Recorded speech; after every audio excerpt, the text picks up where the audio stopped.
le contexte et comment on voit des choses.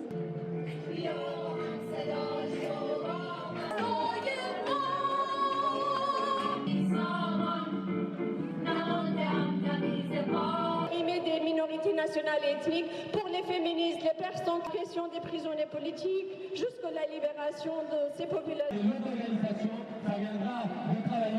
À quel moment les camarades Donald Trump, à quel moment Netanyahou peuvent se prétendre les libérateurs de la population iranienne, à quel moment ces impérialistes qui font la guerre, qui font des génocides comme en Palestine, peuvent prétendre être les garants de la liberté, de la sécurité au niveau international.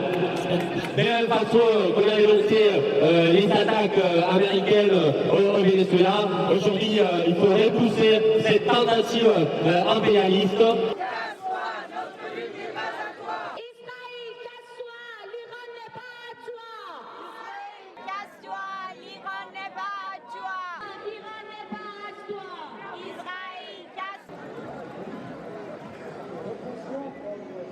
Trump utilise la force et en fait, tourne le dos au droit international. C'est quelque chose d'extrêmement dangereux, y compris pour les pays européens. Si demain un pays européen dérange Trump, donc il va utiliser la force et il va sans passer par son respect du droit international. Donc je pense que c'est une erreur extrêmement grave et le fait de faire comme s'ils n'ont pas vu ou peut-être ils soutiennent indirectement Netanyahou. Certains ils sont dans cette logique et c'est une logique extrêmement grave parce que là, ils donnent la possibilité au fascisme de devenir un gendarme du monde, mais un gendarme qui est dangereux, destructeur et ravageur. Venir installer, enlever, remplacer un président dans un pays sans respecter en fait la volonté du peuple, c'est déjà quelque chose d'extrêmement grave. Donc nous ne pouvons pas l'accepter, nous ne pouvons pas le tolérer. Donc les peuples du monde doivent se mobiliser.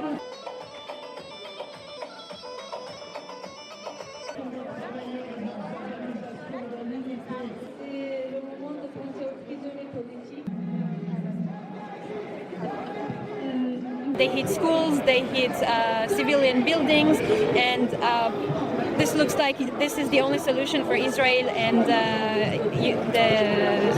the United States to bring liberation for people. But what we believe is that military intervention never brought liberation and it will never bring democracy. There is another path to it, and I think it should be in the hands of the people, by the people. We don't have any communication with our families, we don't know what's happening.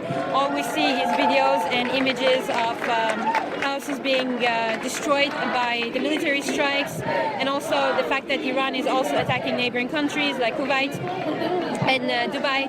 So it's all a bit mess, but we just hope that the people can be liberated soon, and glory to the people of Iran, and we stand in solidarity with them.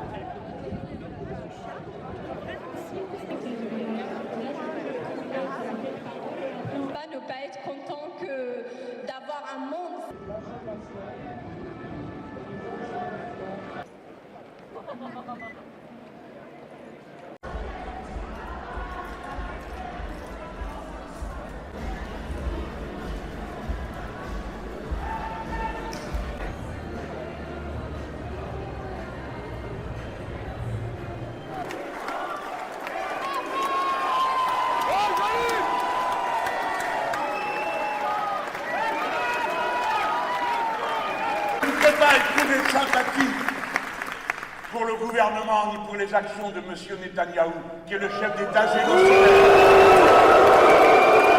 Et je ne peux pas éprouver de sympathie pour M. Trump. Mais qu'est-ce que ces gens ont en commun?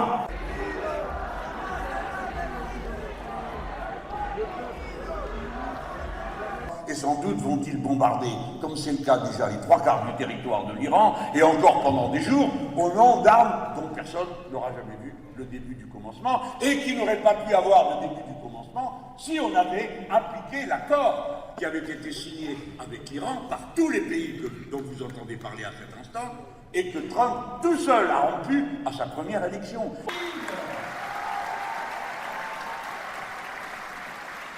Mais alors, Alors si vous vous réclamiez tous du droit international, mesdames, messieurs les importants et les puissants, que vous ne voulez pas de la dissémination nucléaire à l'Iran, alors il faut que le désarmement nucléaire soit total dans la région et pas qu'un seul pays soit autorisé à disposer d'une arme nucléaire.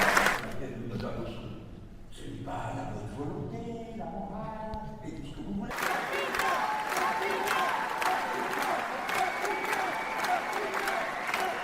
Mais je veux vous dire le fond de la pensée des insoumis. Quoi qu'il arrive, nous ne voulons pas de la guerre. Pas de guerre. Pas de guerre. Ni contre les Russes, ni contre les Chinois, ni contre personne. Il y a moyen de régler les problèmes autrement, sauf si on veut faire du fric.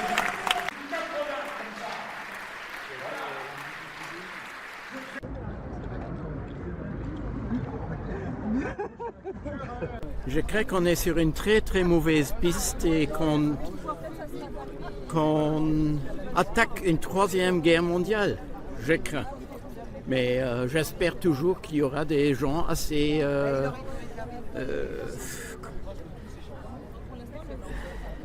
intelligents pour arrêter tout ce massacre.